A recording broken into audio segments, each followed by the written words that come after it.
Ha ha ha ha. Hi everyone, Anthony Fantano here, internet's busiest music nerd. And it's time for another edition of the YUNOREVIEW, where I go over a series of records that I did not get a chance to do a formal review on over the past month or so. I talk about them all in brief in a gauntlet. Here, you know what it is, it's what we do. I've just explained it to you, so let's get into it. Ba-bam!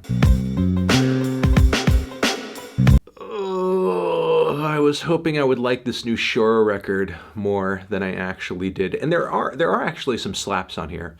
There are some slaps. But the deeper cuts to me mostly felt like very airy, somewhat underwhelming synth pop music. But hey, if that's your thing, if you like something that's light on the ears, you want to hear something that's really pleasant to listen to, really pillowy, very pretty, give it a shot, because there's some pretty elegant tracks on here.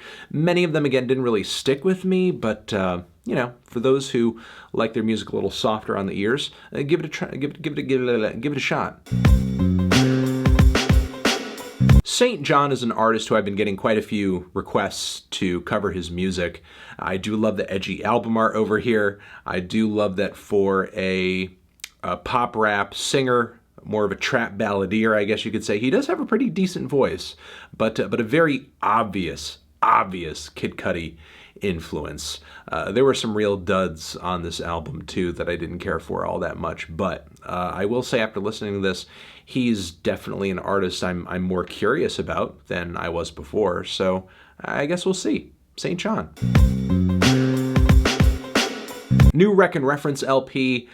This one I found to be one of the most intriguing they've ever put out, but also simultaneously one of the most difficult to really get into. I mean, I like a lot of the dark, weird experimental textures, some of the spoken word here, some of the poetry. I mean, it's a very odd and out there atmosphere that this record brings. But then again, a lot of the songs are barely even songs, but just really weird left field meditations that are a little gothed out, a little industrial, always strange, slightly unsettling.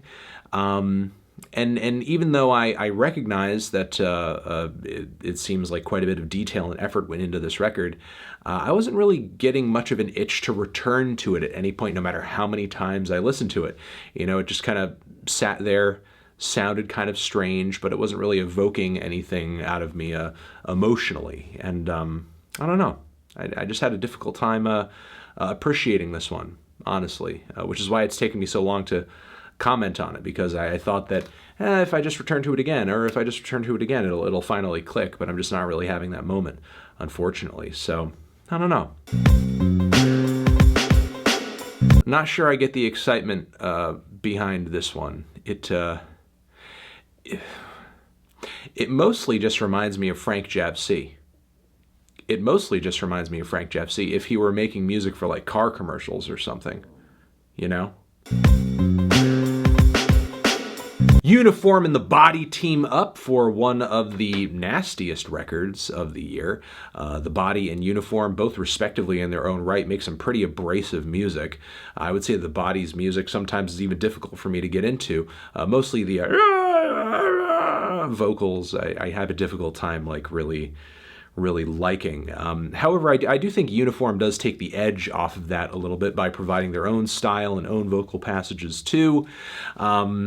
Yeah, it's still what's typically holding me back with a Body project is also holding me back with this, but I can say that, you know, if you do like the Body and you do like the vocals and you do like abrasive, experimental, supremely dark, nasty music, you're probably going to love the hell out of this, because I think that Uniform and The Body definitely create something greater than the sum of their parts. I think they complement each other stylistically really well, more than you would assume given the kind of 80s abrasive electric body music, post-punky aesthetic of Uniform versus the sludgy, screamed, ghoulish noise metal that the Body does. But still, it actually all kind of works out really well. So kudos to these guys for collaborating and doing it in such an effective way. Little Brother, they are back. Sans Ninth Wonder, obviously.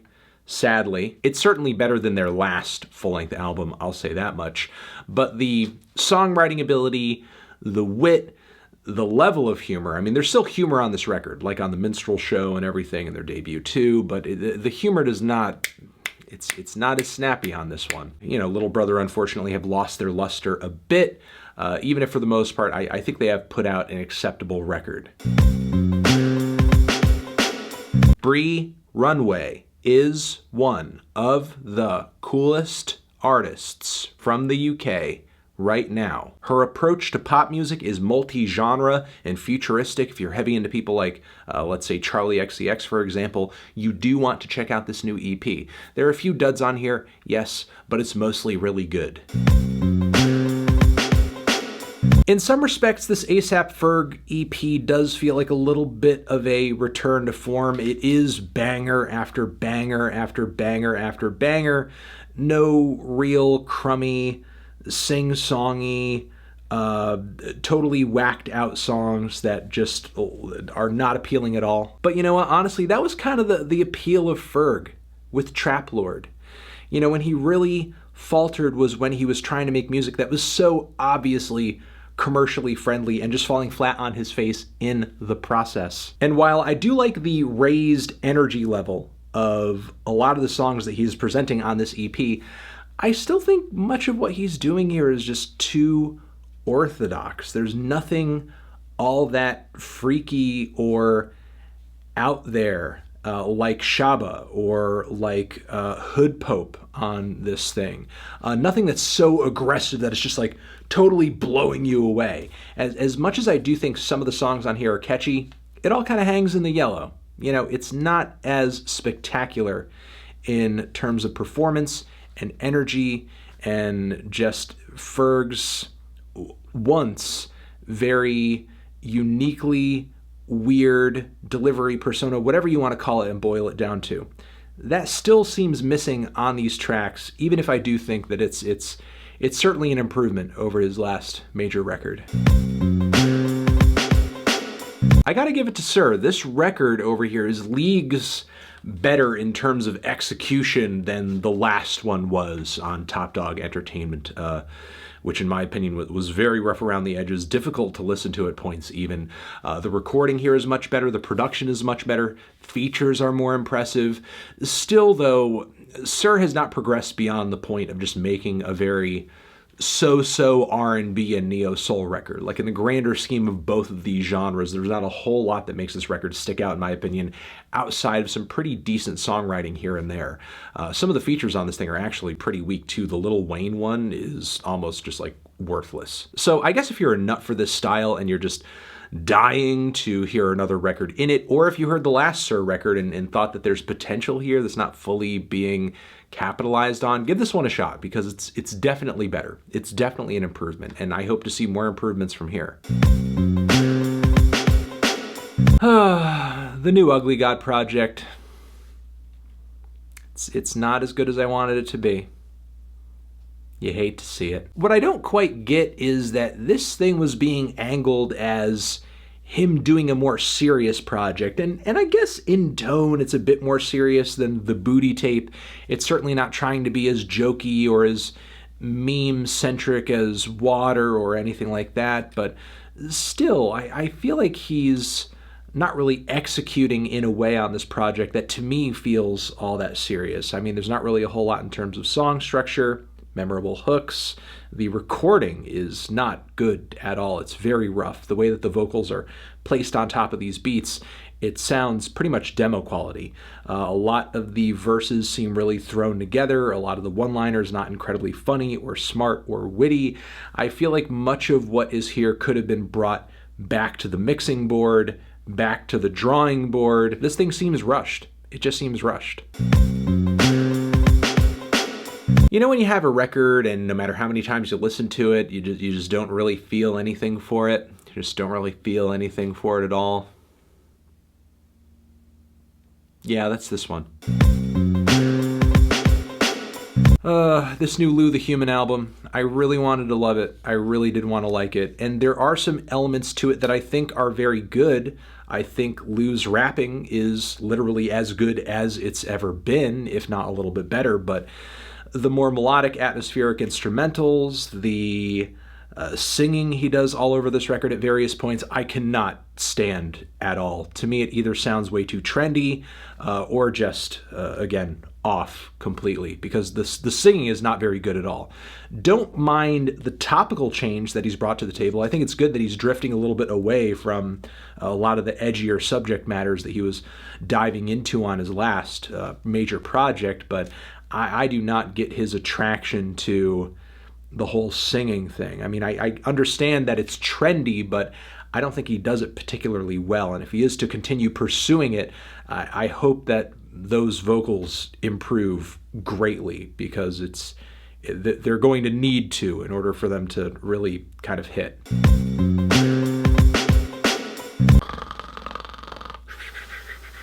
Oh, what's that? Oh, it's a new Rick Ross album.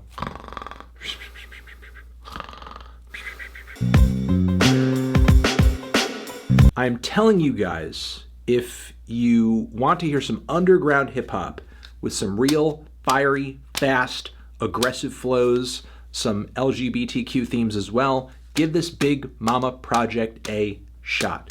There are some tracks in the middle and on the back end that I don't think are as gratifying as a lot of the songs the record kicks off with, but god damn, there are some great flows on this thing. God damn, there are some great rapping on this project too. Big Momma has certainly gotten a lot more ambitious and a lot bolder since their last full-length project. I will just kind of be keeping my ear to the ground in the future, and again, highly recommend this to anybody who is vaguely interested in it based on the recommendations I have made and descriptions I've thrown out there so far. Channel Trace is an artist who I'm gaining more and more interest in over time as I hear more singles and more tracks that impress me, because he brings together elements of hip-hop, house, some experimental music too, and a wild sense of humor on some tracks.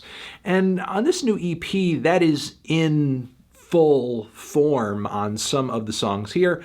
Others are sort of snoozers. The sexy Black Timberlake track is killer. The song featuring JPEG Mafia is killer. I think I will just kind of be sitting here waiting for a more substantial project down the road, but as of right now, I can say that this is pretty cool. It's not bad. You know, Iggy Pop at this point, he's too old for a not good. So let's